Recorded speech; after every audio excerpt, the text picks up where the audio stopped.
जी हाँ, नमस्कार दोस्तों, आप देख रहे हैं TY Bhojpuri. TY Bhojpuri news में आपका स्वागत है। चलिए खबरों पे चलते हैं। खेसारी लाल यादव जी का बेटी के ऊपर फिर से गाना गा दिया गया है।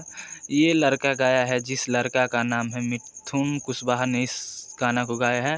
आप लोग पोस्टर देख ही रहे होंगे। खेसारी तोरी बेटी को लेंगे टेंगे टेंगे कि लेंगे लेंगे, क्या चीज़ कर कर गाया है, लेंगे लेंगे। जो खेसारी लाल यादव और खेसारी लाल यादव जी का बेटी और खेसारी लाल यादव जी का पत्नी का फोटो पोस्टर पर लगाया हुआ है।